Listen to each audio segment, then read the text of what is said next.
Are you ready to go off script? Let's see how the Bible challenges the roles the world has written for us. Well, after a little bit of a break here, we're back with a fresh new off-script episode. Several significant sexual harassment cases have come to light in the last few months. Now, a whole range of behaviors have come under scrutiny as women, and some men have felt emboldened to make public their experiences. In this episode, we even out our off-script panel with one more female voice, Terry Crowder, to help us discuss this prevalent phenomenon from street corners to workplaces to churches. After discussing sexual harassment in some detail, we'll bring some relevant scriptures to light to provide a Christian response. Here now is Off-Script Episode 39, a Christian response to sexual harassment. Today we're talking about sexual harassment, a very serious subject that is definitely in the news these days. And what we want to do is consider what the Christian perspective is on this subject. Is there a definitive Christian position? How does the Bible answer this kind of a question, this kind of an issue, and how can we find guidance there? So also in the studio today is Terry Crowder, who is going to join in as our guest. Make a guest appearance. Would you like to say hello? Hello. Thanks for having me. And so I'm excited to hear what she has to say. But first, before getting into that, let's talk about what's going on in the news here. What's been going on, Dan? Industries that have, that insiders have always known have been rife with sexual harassment. It sort of turned itself inside out, and a lot of people are coming forward about a lot of really powerful men in Hollywood, in politics, in the music industry, pretty much any sort of high-profile industry that you can think of. There are stories coming forward, and it's really sort of sent shockwaves through all these industries and through the society in the United States. We had the whole Bill Cosby thing broke, a couple of years ago. And I think that was the tip of the iceberg. Sort of people knew that there were some allegations floating around about him, and then a comedian had mentioned it a couple of years ago in one of his shows. And then some people did some digging, and it all came out. And then I think it's steadily been snowballing since then, where now women feel empowered to sort of bring their stories out. And really powerful men are being chastised and having their careers really been put on hold or ruined based on what they've done in the past, according to, multiple women that have come out against them. So what you have is sort of a reckoning, I think, in a lot of these industries, and people really taking a step back. And there's that saying that chickens come home to roost, and I think this is part of the that whole dynamic of you do something, you think you get away with it, and years later it comes out, and there's a reckoning, and I think that's what we're facing right now. Well, let's bring up this Time magazine. I see Terry brought it in here. Let's talk about the cover there. What's that all about?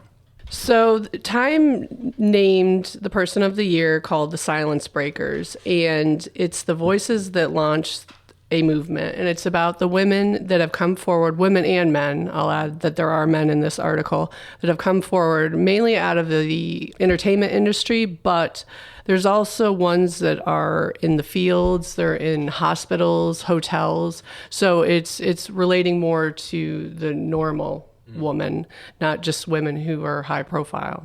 That's the same thing as the hashtag #MeToo? Yes. Is that the same yes. idea? Right, because I've seen that on Facebook where someone will just say "Me Too," and what they're saying is that I've also suffered sexual harassment. Now, how do we define this term, sexual harassment? Because I feel like it is a very flexible kind of thing. Like, what is sexual harassment? When they were litigating pornography in the courts, I'm reminded of that famous saying that when you see it? Yeah, when the judge, you can't define it, but you know it when you see it. I don't think I'm the best person to answer that, so I will turn it over to the ladies on the podcast. In the workplace, at least, is normally defined as unwanted sexual advances. Okay. And there are, I guess, not that it's wrong to pursue a relationship in the workplace, but there are respectful ways to test the waters that certainly don't involve being sexually suggestive. So it's okay to ask someone out, but to go up and to touch someone and to make a lot of comments about someone's appearance or someone's body, that right there, you're probably crossing a line. Now, beauty is also in the eye of the beholder. Of course, there will be some people who have like very high tolerance, who even enjoy, like varieties of catcalling, but and flirtation, yes. But you certainly have to be very careful, and really respect is the key. It's when respect is out of the equation that it really begins to cross the line. Now, as far as I understand it, the classical type of sexual harassment we see in the workplace is the quid pro quo, where a person in authority says, well, if you do some sort of sexual act for me, then I won't fire you, or I will give your career a boost. That one I feel like is like one of the easiest to spot. Whereas what Rose is talking about, there's a lot of context and ambiguity sometimes. Whereas other times, it's just a crass, obvious thing. Well, and also depending on, seniority, the more senior the person, the more hesitant you are to turn them in. If it's, if it's some intern who says something about you, yeah, you're going to go report that to HR, or even if it's a peer, if it's your boss, if it's your boss's boss, if it's like an executive, like there's a lot of discomfort, and you're afraid that if you go to HR, you might lose your job. Right. And I feel like that's what a lot of guys don't understand when it comes to sexual harassment. It's like, well, if they don't like it, then they can just tell me, and it's, it's not a thing, and like I'll stop doing it. But I think what a lot of guys don't understand is that there's a power dynamic often that's at play that they don't pick up on, that the woman certainly picks up on. Even if your peers, like catcalling, for instance, like no woman that I've known or talked to about this enjoys catcalling. I've heard things and read things that guys are like, oh, it's harmless, and I'm complimenting them. Why wouldn't they like that? In that situation, when you're catcalling a woman on the street, first of all, you don't know her. First of all, you're being an idiot. Yeah, but they can feel threatened, and if they feel because typically men are bigger than women, and there's that whole well, they could do anything they want to me, and I couldn't really resist them, and there's that whole, so you're not on even footing, like when you're catcalling a woman. And a couple years ago, there was this woman who wanted to really illustrate how bad catcalling is. So she had a person follow her with a camera, I believe, and just like walked around New York City. And literally like every block, there was somebody saying something. And, it wasn't just construction workers. It was just everybody that she had passed. And that's definitely harassment. She's not being extended the freedom to walk down the street without all this. Now, there's two sides of that equation, too, because obviously what you just said there is wrong. But at the same time, if somebody dresses in an excessively provocative way, people are going to notice. Now, it doesn't excuse catcalling, but it is a simple fact that if you want to dress in a very provocative way, you are going to bring attention to yourself. I don't want to come across as like I think that blaming the victim here, but at the same time, recognize that there is a power to the female form and to the male form. If I might say that we live in a Kardashian-type nation, and girls at a young age learn how to work their sexuality to their benefit. So that's the other side of this. There's a lot of victims, but just as you said, if you dress a certain way, that does not excuse rape or inappropriate comments, but you are bringing yourself into that situation by being noticed. Now, I remember talking to a psychiatrist once that said a woman could wear a paper bag and still men are going to look, because men are drawn to women and their bodies. But I think as women, we need to take a responsibility of how we present ourselves. And having a young daughter, I'm concerned about what she sees in the media and how it's almost encouraged for women to be so sexual, and they can get what they want because of it and get that attention and get catcalled. Right. This American Life recently just had a episode about this, and I encourage you to listen to it. This reporter, she went out in Australia, in I think Sydney, and she walked down around Sydney, and every guy that catcalled her, she went up to the guy and was like, what are you looking to get out of the situation? Like, she really wanted to understand. What are you doing? Yeah, like, well, she really wanted to understand. And like, she had some extensive conversations with some people with some guys about like what their thinking is, what they want to get out of the situation. And she tried to tell them, like, and she cited statistics that, most women don't like it. I don't think she wound up changing their minds, but it was a pretty enlightening podcast. I encourage you to check it out. I think I listened to that one. Is it where the guy would like go up to one woman in a group and like smack her on the butt? Yeah. And he thought it was complimentary. Like, you're so hot that I picked you to spank smack you. Yeah, like, she should feel honored that I picked her. It's like, oh my god. And he's like a big guy too. Yeah, it was. So it was totally just like, of course, like. But that's the kind of that's what I'm talking about. That's the kind of ignorance that's out there among guys. Another problem is the prevalence of porn and the objectification and the debasement of women and the fact that everyone's looking at it. This is the normal. Catcalling is normal. And we do have we have these cultural values of, supposedly respect and supposedly, human rights and valuing each other. But these things are going on the streets and on everyone's phone and in everyone's computer. And it's become the fabric of our society. How can we create a culture of respect when these things are everywhere? Mm.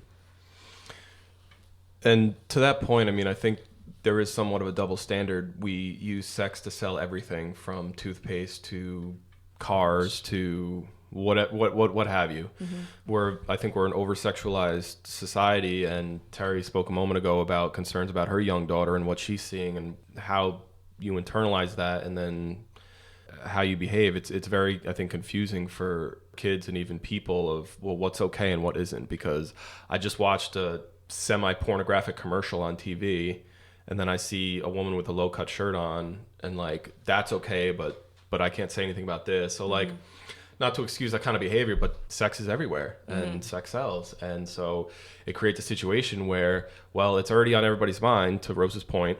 And when you externalize that, where the line is, that's open to interpretation. As you said, Sean, there's some gray areas, and it can be tough to navigate.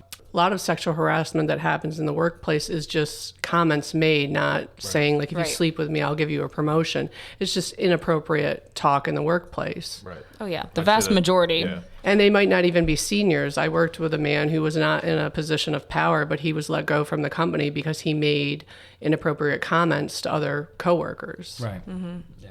Or even just emailing a really raunchy joke.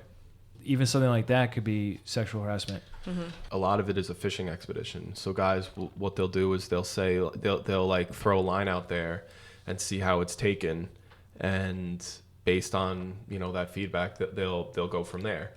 And some companies have a strict policy even against coworkers dating. Mm-hmm. So right, to avoid that. And superiors for sure. Like yeah. I know in the military, it's you can't do it. You can't be in a relationship with a subordinate. I'm sure in police departments and law enforcement agencies, it's the same thing. Mm-hmm. There's also right now in our society, a real, I want to say, oversensitivity going on, where if somebody is accused, the corporation is going to act immediately because of a public relations concern. So if somebody gets accused, then there's no time for an investigation. It's like the company feels like they have to act right now to show that they take this seriously and that they're not harboring sexual harassers and that they're in shock and disgusted just as much as everyone else. Mm-hmm. But then what about the situation where somebody is just falsely accused? Obviously, that's not going to be the majority of cases, but I feel like we are so, at least just right now, amped up on this issue that it can lead to false accusers. I think that happens more in high-profile cases where the media gets involved. In low-profile cases where it's not involving celebrities and like really high-profile accusers or victims, I think employers will take the time to investigate and do their due diligence, and they'll dig up old emails and chats and whatever documentation, and they'll talk to other people in the workplace to fully investigate it. But I certainly think there have been so many high-profile cases that companies are very quick to isolate and distance themselves from predators so that they're not seen to be harboring someone who's creating that culture at their company. Right. And also to that point, I agree with you, Sean, that in some cases there's going to be people that are using this moment that we're experiencing in our society to their advantage falsely. But I think you also have to keep in mind that for decades, or maybe since the beginning of the modern workplace, this kind of behavior has been tolerated. It's been swept under the rug. It's been excused. Women, I think, have experienced it for generations. And now that we're at this moment where, they're sort of saying enough is enough, I think we are seeing all these cases come out because there's been such a groundswell. It's been under the surface this entire time, and it does seem like a lot, but that's because it's a huge problem. And I'm not necessarily supportive of companies that immediately, just like we were talking about with Garrison Keillor, where we don't know all the facts, but automatically he's gone. Like that. Yeah, there's an issue there, but at the same time, in the majority of cases, that the woman has to be believed, and especially if there's more than one accuser, because the notion that some women got together to spread lies and take down a man, it's not impossible, but I don't think that it's very probable in most cases. Well, would anybody like to share any specific examples or incidents where they went through sexual harassment? So I can tell you I was sexually harassed twice in my 20s, and in two different type of work settings. The first one was in a dental office. He was not my boss. He was a staff dentist, and he would make comments about my body parts as I was sitting and assisting, and made me feel uncomfortable. And then the other was I was a bartender by the owner of the restaurant, would make very rude and inappropriate comments as I was working, and would try to rub up against me behind the bar, and made me feel really uncomfortable. I didn't leave the job. In either of those cases, did you have any kind of recourse? Was you just like quit or deal with it? I was in my 20s, so my thought patterns were different. It might have been more fun and flattering back then. My job was never threatened. So, But you said you felt uncomfortable. I did feel uncomfortable. You kind of you smile and hope it doesn't happen again. In both cases, they always move on to, you're not the only one. They move on to somebody else. Yeah, but I was thinking about how this is such like an HR issue in our corporate culture. But at the same time, there's so many jobs. Like if you're working in a restaurant, you're a bartender. I mean, there is no HR department. Especially in the restaurant. He was the HR. Yeah, he was the so boss. it's like either you. I mean, like how would you even report the owner? Like what do you even do? There was a story that broke earlier this week. A long-time New York City restaurateur. He had several women come forward against him, and this is a guy that has Michelin-starred restaurants in the city. I don't remember his name. But yeah, I think we're going to be seeing more in the restaurant business in the coming weeks and months. Any of these big high-profile places where it's more conducive to sexual harassment situations than a corporate office job. Yeah. Well, also retail jobs. A lot of retail stores are family-owned or small businesses, and there's just not a lot of recourse in a lot of places. Maybe you could confront the person and say, "Look, I'm not a sex object. I'm working here. You need to respect me." Maybe that will work in some cases. In other cases, that's it. You're done. Right. And even if there are processes in place to report sexual harassment and get it dealt with, I mean, I'm sure a lot of women would worry about retaliation, even with these systems in place. Yeah. It's a real problem. Like, oh, watch out for her because she, or you get a reputation for being a whistleblower. Yeah. Like, you have to worry about those things if you're put in these situations. In the past, I've had a coworker that ended up saying so many very ill-advised things that I kept a file on it, and it was juicy. But it was a difficult call, and my coworker knew about it, and we regularly reviewed the file. We never showed it to my boss. I never felt like a victim in this case. I felt like he was stupid and said a lot of things that he shouldn't have said, but I didn't feel like a victim. I felt like he was degrading himself by saying these things. And also, like, I was sharing my faith with him at the same time. And in moments of conversation, I felt like he did respect me as a person, but sometimes he was a 13-year-old and had no self-control. And it was a judgment call, and we regularly kind of talked to my coworker, like, what should we do? And we felt like, if he lost his job, we would be sad about that. Or even if he got moved across, to sit somewhere else or in a different department, that would create a difficult and more antagonistic environment. So we never did. And in the end, he got fired for something else. So it's just, it was not harassing anyone else either. It was something totally different. So I guess if you have bad judgment, it will catch up with you sooner or later. But in that case, I'm really glad I didn't turn him in.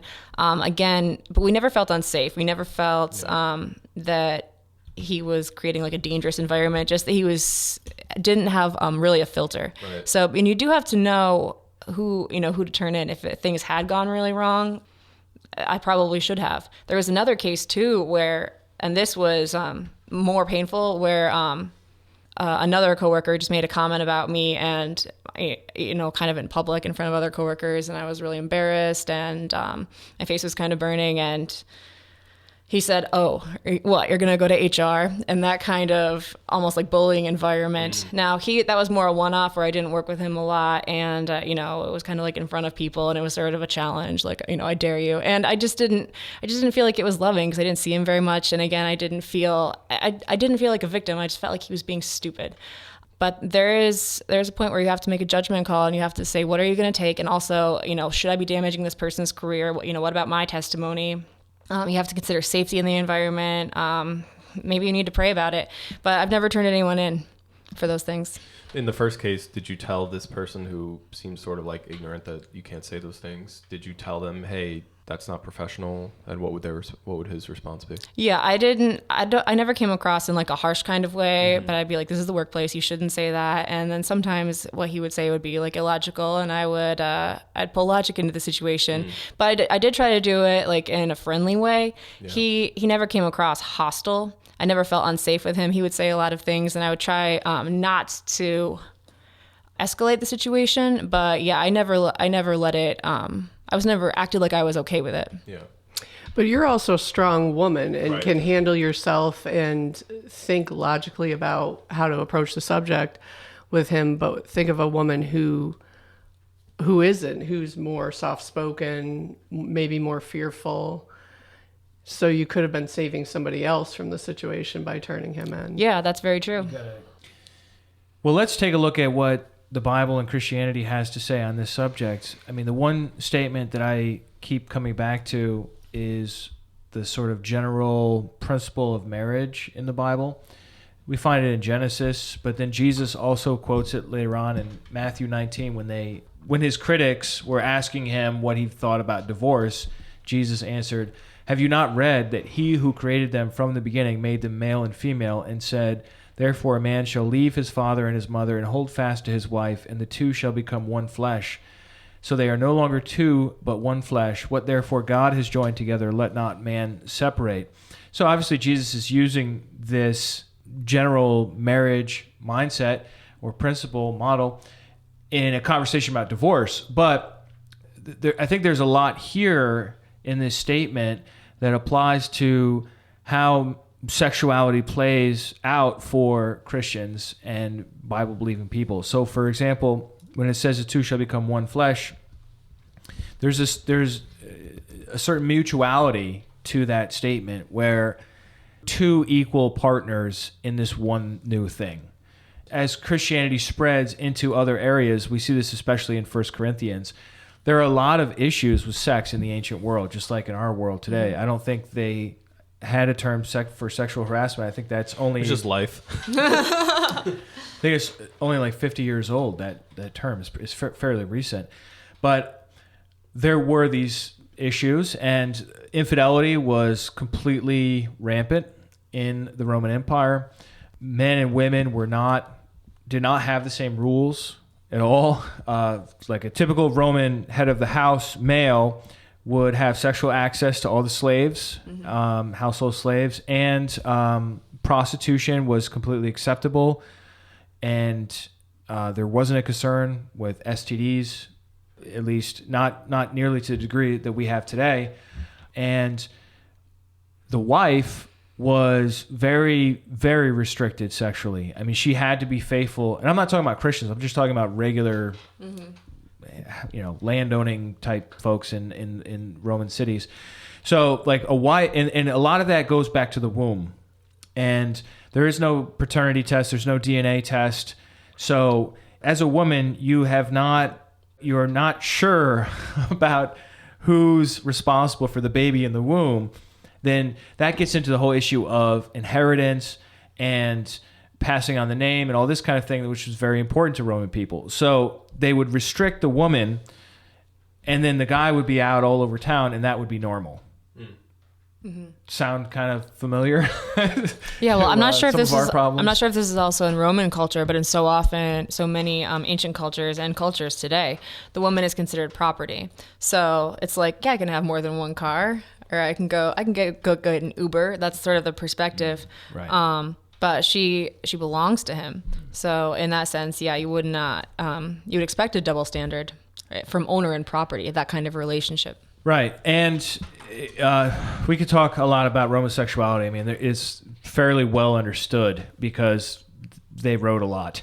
But and so we know like how they thought about it. But we don't need to go down that whole road. What I'm saying is that when Christianity encountered this like Roman mindset, because originally God worked with Israel, with the Jewish people, it was a very different kind of world. Not that they didn't have some issues, but adultery was not considered okay in Judaism. It was considered a capital crime. Whereas in the Roman Empire, it's like the norm. Well, there's actually this one little saying, I think it was from some sort of like high-level Roman senator type person, or maybe it was Juvenal. But the remark was, why wouldn't you just use a slave or a prostitute instead of sleeping with some woman that's married? In other words, like so they had the sense of adultery, like you don't sleep with some guy's wife, mm-hmm. because now that guy's going to be seriously upset at you and try to kill you. Mm-hmm. Whereas you could just so it was like totally accepted to have adultery, but not with somebody that's already married. So the saying is, why not just save yourself the headache and, right. Don't put yourself in danger. Right. But anyhow, so Christianity encounters this mindset, and we find the Apostle Paul in 1 Corinthians 7 talking about the body and sexuality, and he says, for the wife does not have authority over her own body, but the husband does. Now, in their culture, that would be totally accepted. But then he says, likewise, the husband does not have authority over his own body, but the wife does. What'd you say, Paul? So he's given the wife authority over the husband's body, mm-hmm. and he's given the husband authority over the wife's body. And then he says, don't deprive one another, except perhaps for agreement for a limited time, that you may devote yourselves again to prayer, but then come together again so that Satan may not tempt you because of your lack of self-control. So what he's saying is that there's a mutuality, which I was kind of hinting at before with this one flesh model we find in Genesis and the Jesus quotes, that a man should be faithful to his wife, and a wife should be faithful to her husband.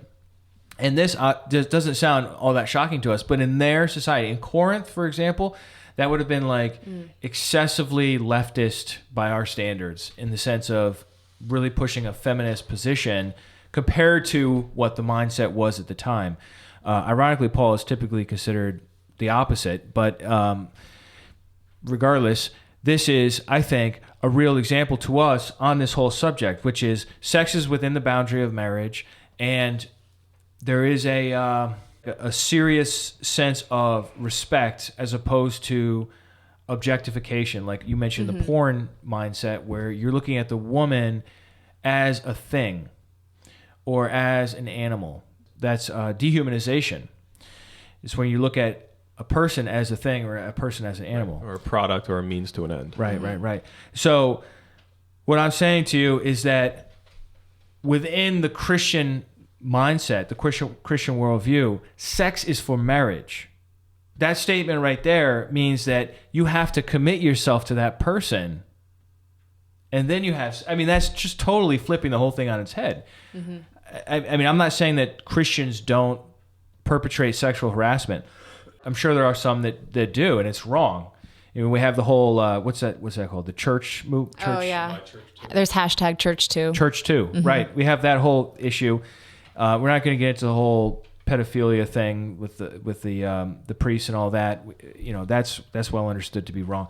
But what I am saying is that if you're the kind of Christian who's being faithful to what the Bible says, then you have to respect somebody enough to say, I want to be with you for the rest of my life, mm-hmm. and then you have sex.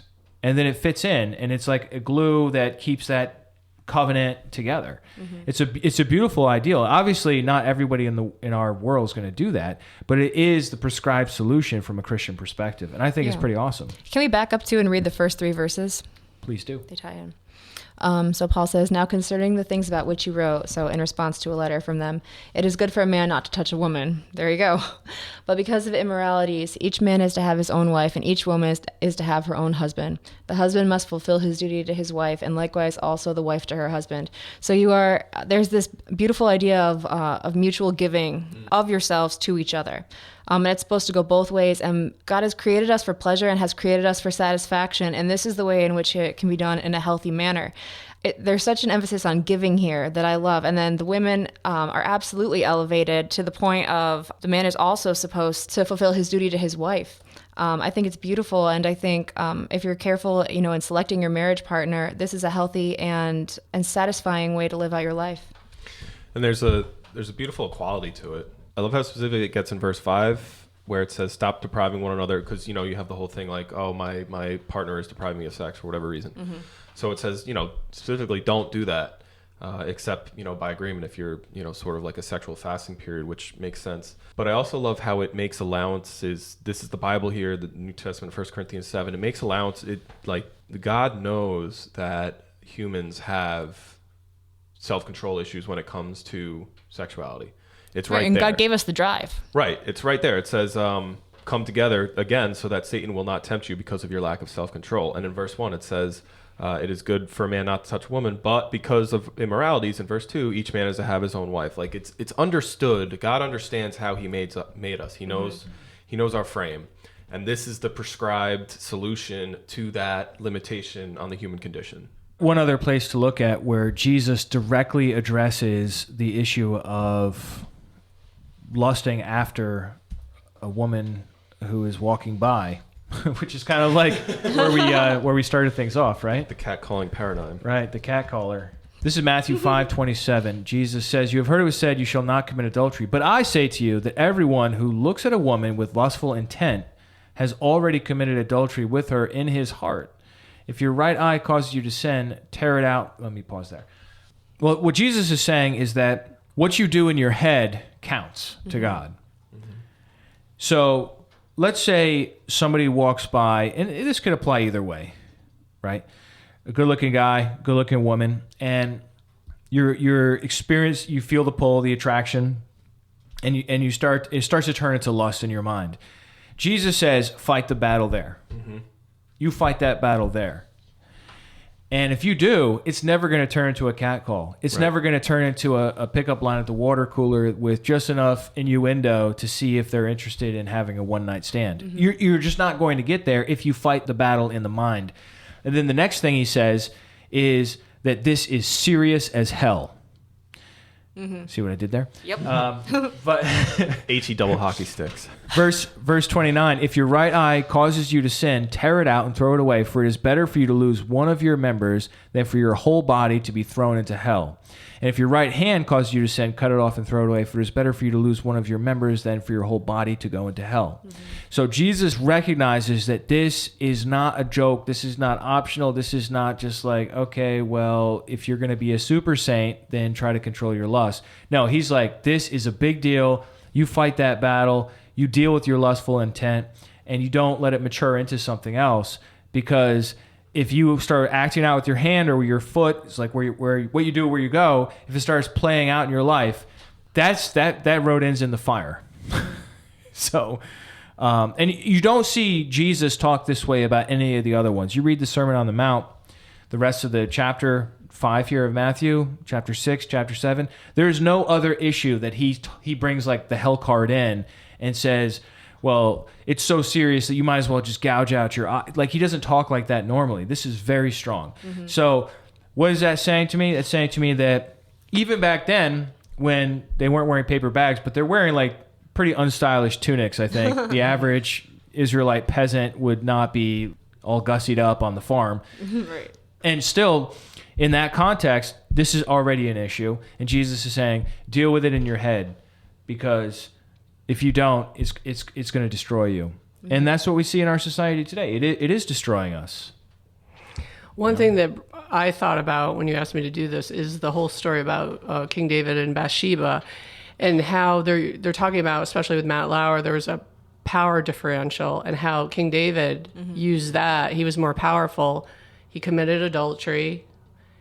He committed murder, and he used his power to do it, and it all went wrong for him after that. It's a great example of the phenomenon we see today, because it is that power differential that creates the opportunity for the behavior. Obviously, David didn't have access to the words of Jesus yet, because Jesus was 1,000 years later, but like, how much more so does that make sense in light of, I mean, you think about the devastation of David's sin. I mean, it ruined his life in so many ways. Generations. I think we also need to sort of talk a little bit about how, while this is a thing that's happening in the culture at large, it's also a thing that is coming to the fore in the Christian church. As soon as you saw the Me Too hashtag popped up, you saw the Church Too hashtag pop up, and the whole Catholic priest thing aside, in the Christian church, sexual harassment occurs too. And I think it's illustrative of just the fact that it literally does not matter what context we're talking about. If there is a dynamic where there's men and there's women and they're regularly interacting, you can most likely find sexual harassment somewhere in there. And so, you know, for our Christian brothers and sisters listening, we're certainly not exempting our own community, and we need to be vigilant about the fact that it's everywhere, and vigilant about We're not above it. We're not above it, and we need to police our own community. We need to police our brothers in Christ. Not police them, but we need to be a positive influence on them. And if we see something that's, you know, questionable, or like if there's a younger teen man and he's saying stuff to his teen girl counterparts, pulling them aside and being like, hey man, I know you didn't really mean anything by that, but they could take it this way. And so just, you know, be aware of that and sort of that guidance and stuff. And it's certainly something that we, you know, in our own church community also have to be alert to. Yeah, it's so important to talk to the right people. When I was a preteen, there was a much older man in my church who tried to start a physical relationship with me and didn't even try to hide it. And I was like very innocent, very young. I was taught to be submissive, and That teaching didn't stick. well, I'm sorry. I mean, I was taught to be very respectful to older people, and Deferential. Yeah, and people told me I should stop that, and I was like, I thought it was very obvious. I don't like this. Everyone should have known. I don't think anyone spoke to him. They spoke to the preteen girl. And I understand we have purity culture, and yes, absolutely. It's very important for all of us to own that. What a creeper. I mean, how old? Oh my gosh. But that's even people in your church. I mean, that guy should have been talked to. Oh yeah. So like, I don't think he was, because people talked to me and then it continued. See, that's what we need we need to stamp out. How old was this guy? I'm sorry. 50 something. That's what I'm talking about. We need to, like, if we see that going on in our own community, I don't care if it's the head of the head of the head of the pastor, or like the, you know, person Bishop. over the bishop. I don't care who it is, but like, we have to take ownership of our own issues, and this is part of it, and we have to be on the lookout for it. And nobody gets a pass. Right. As the saying goes, avoid the appearance of all evil. In a lot of medical practices, they have open door policies. If a male doctor is examining a female doctor, a female nurse will need to be in there. So it's keeping it so you won't be accused. Right. It's protecting both parties. Right. I was a youth leader one time, and anytime the youth pastor, who was a male, would meet with me, he would leave the door cracked just to avoid the appearance of any evil. And he has a thing on Facebook that he will not communicate with you directly via messenger, because he does not want to be accused of anything. It's a shame that it's gotten to that level where completely innocent men have to take those sort of extreme measures to avoid being falsely accused. Rose, you mentioned a little while ago Mike Pence and his policy of never being alone with a woman who's not his wife, and a lot of people on the left, and you know, I'm sure some on the right, made fun of him for that. But it's funny that months later all this stuff is coming out, and Mike Pence is probably sitting over there like, yep, this is exactly why I do it that way. Yeah, and I'm not taking any sort of stand here politically, but everyone made fun of him, say, oh, how conservative. But really, who respected women?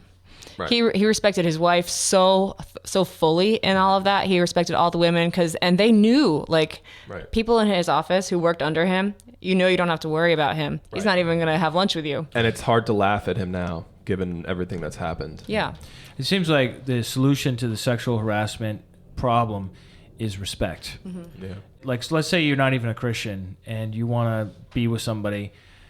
If you respect that person and they, you don't just go for it, you ask them out.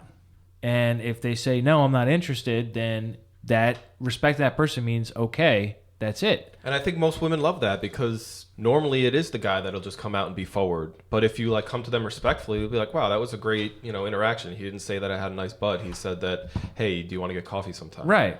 Ask you for coffee sometime as opposed to using some sort of gray area innuendo. Right. A fishing line. Right. Is way better. And from a Christian perspective, if you're asking somebody out, I mean, that's just getting to know them, obviously, but like, the respect level is really amped up because you're going to respect this person's body until you're ready to be involved with their whole person on the wedding day and all that. So I really see respect as what needs to be pushed. You know what I mean? So long as we're talking about sexual harassment, that's like the what's wrong, what's right. Well, what's right is to teach respect, I think. Do you think I'm right about that, or am I?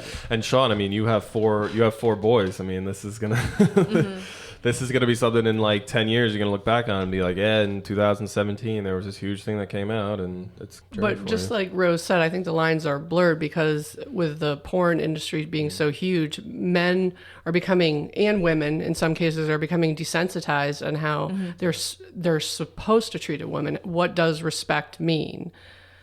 That's been changed over the years. It wasn't like when Aretha Franklin sang the song. R-E-S-P-C-T. So, respect might now just be like, let's not slap the girl around. Wow. Yeah. What about, this is dealing with widows, elders, and slaves, but it says treat younger men as brothers, older women as mothers, and younger women as sisters with absolute purity. If you need to know how to treat a woman, you're not going to sexually harass your sister or your mother. Yeah. So if I hope not. Right. But I mean, that's so basic and simple. And that's what I like about when I look at the Bible. I want to find the most simple way to understand it myself and to teach my children. And that's pretty simple. Yeah. Treat all young women as sisters. Right. Without beating them up like a sister. I hope this is edifying to you. I hope this is obviously it's very topical. And if you have any feedback, please go to restitutio.org.